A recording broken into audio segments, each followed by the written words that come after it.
ነገ ነሐሴ 16 እንኳን አደረሳችሁ። በዚህች በነሐሴ 16 ቀን ለእኛ የተገባልን የተሰጠን ቃል ኪዳን ምንድነው? አደራ ሁሉም ሰው አውቆት ይጠቀምበት ዘንድ ይህንን ቪዲዮ በደንብ አድርጋችሁ ኮፒ ሊንክ ማድረግ እንዳይረሳ ጠይቃለሁ። እንኳን አደረሳችሁ። አዎ ለእናታችን ለቅድስተ ቅዱሳን ለቅድስት ድንግል ማርያም ወላዲተ አምላክ እመብርሃን ለትንሣኤዋ ለዕርገቷና ለፍልሰቷ የመታሰቢያ በዓል እንኳን አደረሳችሁ አደረሰን። ይህች ቀን ነሐሴ 16 ሐዋርያት በጾም በጸሎት ሱባኤያቸውን ፈጽሞ የጨረሱባት ቀን ናት። ታዲያ በዚህችም ቀን ክብር ይግባውና መድኃኔዓለም ኢየሱስ ክርስቶስ ወደ እነርሱ መጣና ሁሉንም ሐዋርያት ወደ ሰማይ አወጣቸው። ታዲያ በዛ ሰዓት እጅግ በሚደንቅ ሁኔታ በታላቅ ክብር እናታችን ቅድስተ ቅዱሳን ቅድስት ድንግል ማርያምን በልጇ ቀኝ ተቀምጣ አዩአት። አዎ ከሥጋዋ ተዋህዳ እመቤታችንን በቀኝ ተቀምጣ አዩአት። እጆቿንም ዘርግታ እያንዳንዱን ሐዋርያት አንድ ባንድ ባረከቻቸው። እነርሱም እጅግ በጣም ደስ አላቸው። ከዚያም የተከበረ አምላካችን መድኃኔዓለም ኢየሱስ ክርስቶስ በከበረ በራሱ ሥጋና ደም ላይ ሠራኤ ካህን ሆነ። ሊቀ ዲያቆናት ቀዳሜ ሰማዕት ቅዱስ እስጢፋኖስም አዘጋጀ። ቅዱስ ዮሐንስ ወልደ ነጎድጓድም በመፍራት ቁሙ አለ።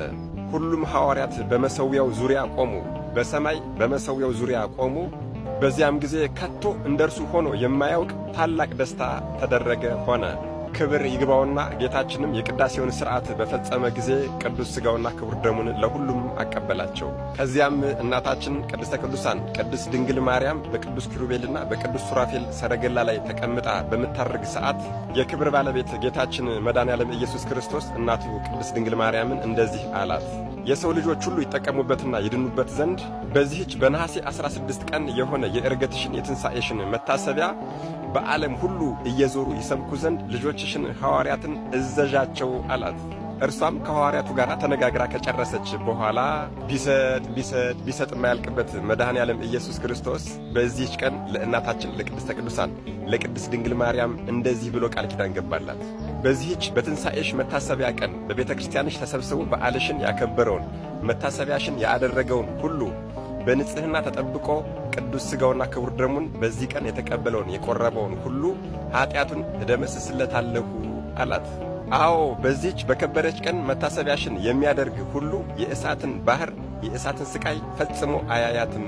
አዎ በዚህች በዕርገትሽም በትንሣኤሽም መታሰቢያ ቀን በሆነች ነሐሴ 16 ቀን ለድሆች የራራ ለድሆች በስምሽ የመጸወተ ሰው ቢኖር ፍጹም የሆነች ቸርነት ትገናኘዋለች፣ ሥቃይና መከራንም ፈጽሞ አያይም አላት። ስለዚህ የተወደዳችሁ ክርስቲያኖች ወዳጆች ሆይ እኛስ ምን እንጠብቃለን?